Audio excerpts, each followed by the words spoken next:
આજે નવલા નોરતાનો ત્રીજો દિવસ છે તો અમદાવાદ સહિત ગુજરાતમાં કેવા પ્રકારના આયોજન થઈ રહ્યા છે સાથે એ પણ જોઈશું નવરાત્રી ચાલી રહી છે એવામાં હજુ વરસાદ વિઘ્ન બની શકે છે। હવામાન વિભાગે આગામી દિવસોમાં વરસાદની આગાહી કરી છે તો કયા જિલ્લામાં કેટલો વરસાદ રહેશે તેની આગાહી કરવામાં આવી છે તેના સમાચાર જોઈશું। સાથે એ પણ જોઈશું આજે કારોબારી સપ્તાહનો ત્રીજો દિવસ છે તો ભારતીય શેર બજારમાં શું પરિસ્થિતિ છે તેના પણ સમાચાર જોઈશું પરંતુ અત્યારે જોઈશું હેડલાઇન્સ।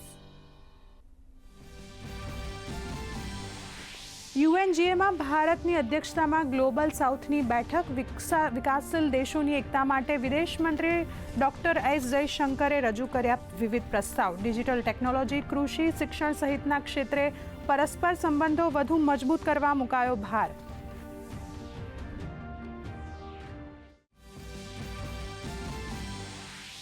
સંયુક્ત રાષ્ટ્રના મંચ પરથી ભારતે પાકિસ્તાનને લગાવી ફટકાર। ભારતના કબજાવાળી જગ્યા ખાલી કરવા પાકિસ્તાનને સ્પષ્ટ શબ્દોમાં ચેતવણી। ભારતે કહ્યું પોતાના નાગરિકો ઉપર બોમ્બમારો કરવાના બદલે પોતાના દેશની અર્થવ્યવસ્થા બચાવે પાકિસ્તાન।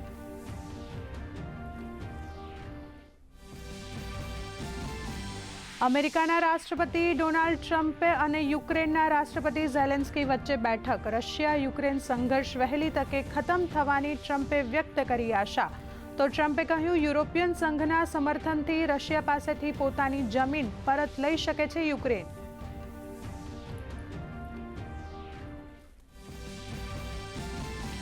તાઇવાનમાં વાવાઝોડું અને ભારે વરસાદના કારણે તારાજી। અત્યાર સુધીમાં 14 લોકોના મોત, 30થી વધુ લોકો લાપતા તો હોંગકોંગમાં 700થી વધુ ફ્લાઇટ રદ। કામ વગર ઘરની બહાર ન નીકળવાની સલાહ। ચીનમાં પણ એલર્ટ।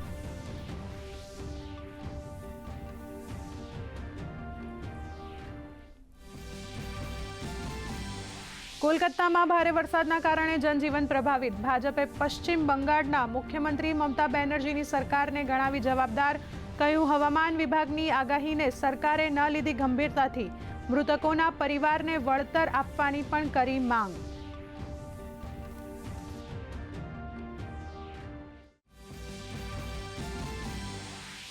ગાંધીનગરમાં મુખ્યમંત્રી ભૂપેન્દ્ર પટેલની અધ્યક્ષતામાં કેબિનેટ બેઠક। ઉત્તર ગુજરાતમાં ભારે વરસાદના કારણે નુકસાનની ચર્ચા તો તહેવારો ઉપર અનાજ વિતરણ અને સરકારી વિભાગોમાં સ્વદેશી ચીજવસ્તુની ખરીદી ઉપર ચર્ચા।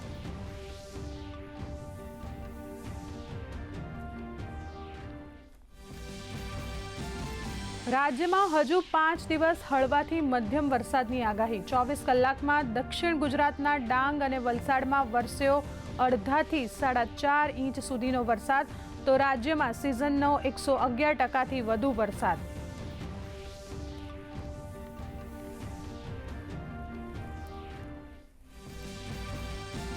નવલા નોરતાનો આજે ત્રીજો દિવસ। માં ચંદ્રઘંટાની આજે વિશેષ પૂજા અર્ચના। પ્રધાનમંત્રી નરેન્દ્ર મોદીએ સોશિયલ મીડિયામાં વિડીયો શેર કરતા લખ્યું આજનો દિવસ શાંતિ, હિંમત અને નિર્ભયતાના પ્રતીકના દેવી ચંદ્રઘંટાને સમર્પિત।